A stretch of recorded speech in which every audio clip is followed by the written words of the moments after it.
Hello everyone, it's Geisha. Welcome back. Today I'm going to show you how I make these bookmarks. It's basically a base of cardstock and I will have some embellishments on it. I will walk you through the whole process. It's not a too long video, but it might take longer to make because of all the things we'll be needing. I will start with the base and grab any thin cardstock like a box or something. Sometimes you have like this cardboard that is in a shirt or other clothing or around clothing, and the first step is to cut them to size. I will have sizes depending on the box.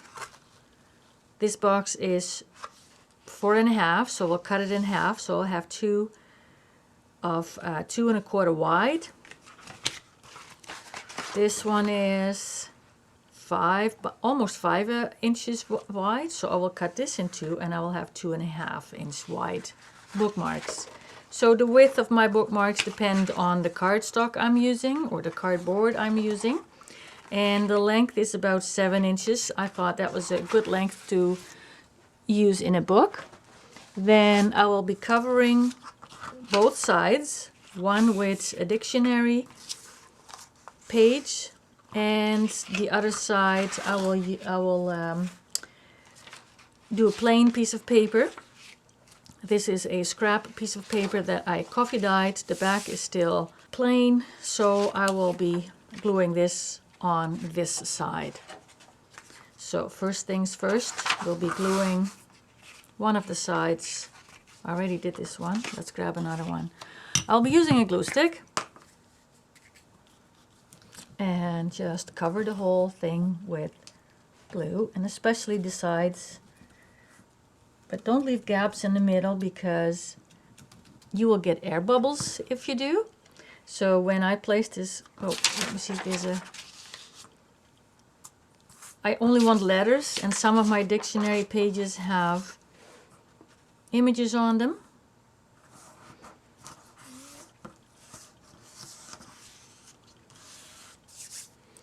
And now I will use a brayer to really push down on the paper so that it really adheres to the cardboard. All right. I will let this dry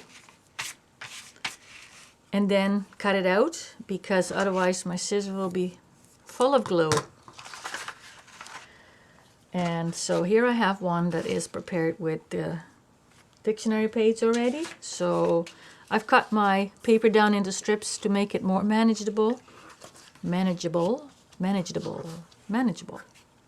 All right, now we'll do the cardstock here. Cardboard. It's heavy cardstock, it's light cardboard. So how do you call this? Really? Right?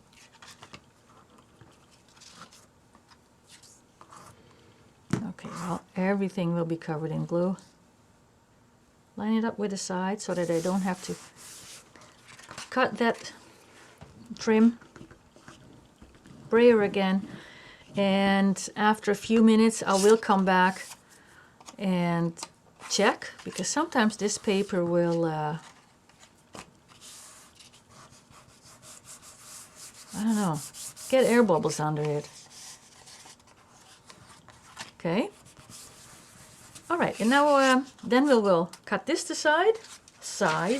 cut this to size, and then I will round the corners, freehand around the corners. I don't like this corner here. And I will use a hole punch to punch my hole somewhere in the middle. Okay. Then my embellishments are, as you can see here, I have quite a lot going on. So this is the textured paper I made in my last video, or second last video. I also made textured fabric, and I like to use the paper for this. I cut strips and then different lengths I can use that. I have paper strips that I tore in strips, paper that I tore in strips. I have some fabric that I tore in strips, and I have some cheesecloth that I coffee dyed. Basically everything is coffee dyed because I like the color. This is jute, and this is jute from well, from a hardware store, but you buy this to wrap your trees in for the winter. So it's quite open. If you go to the craft store and get jute, you usually get a closer woven jute. And then I found some yarn that I'm almost certain my mother has a sweater of. I usually get her leftovers of everything. So then it is a matter of what do I want where. So I usually start with the heaviness first, either textured paper. Of course my hands are all glued up and everything sticks to it. Or I will start with the torn strips of paper. And this glue is very nice because it doesn't show up when it is dry, so I can just go at it. How about this here, and little to my right and your left. Okay. I will use some cheesecloth. And again, I will be just gluing a big patch where I think I want my cheesecloth. And all the little glittering you see is one of the yarns that I use as a tassel. As soon as you clip it, a lot of these ends come off and you have it everywhere. Just a random piece of cheesecloth on here. And some fabric. I think that is too heavy, so I will choose a thinner piece. How about a long one? A long piece of fabric going all the way here. Now I have to tell you, I don't really see what I'm doing. I just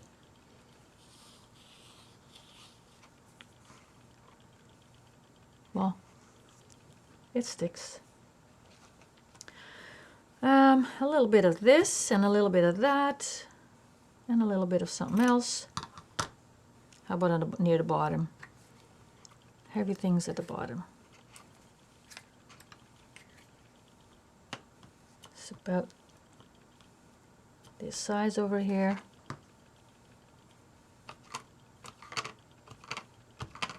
Okay. And some string. And for the string, I will be using, so I like to use Elmer's school glue for this. And this is Eileen Tacky's glue. Eileen's Tacky glue. How about over here?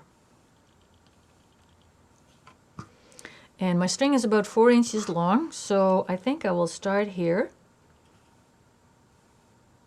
And then I will just use my mat to stop at 4 inches. That's about here. And I will place this right on top, somewhat straight-ish. There. And now it needs a word. And for words, I wrote down a whole lot of words in a word program. I chose my font and spaced it so that I know when I cut it, I have some room around the edges. Now this is done on a straight white piece of paper, and I've also done it on scrap paper or even on some dyed paper. Just depends on what color I want for my bookmark. And then I will cut it out and I will place it on a strip of metallic paper as a border. I thought that would look nice.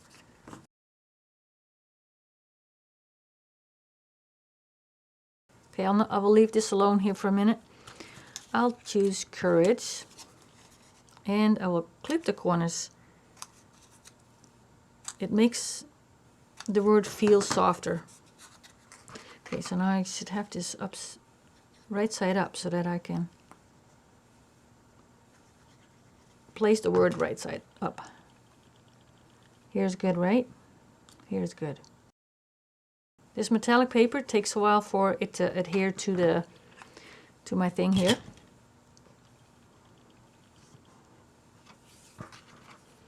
And the other thing as embellishments I have this sticker sheet that I bought years ago, and I'm pretty sure I bought this in the Netherlands.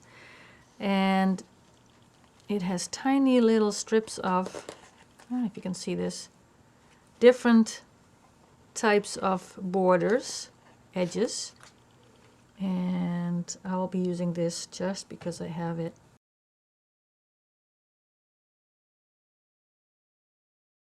These are finicky.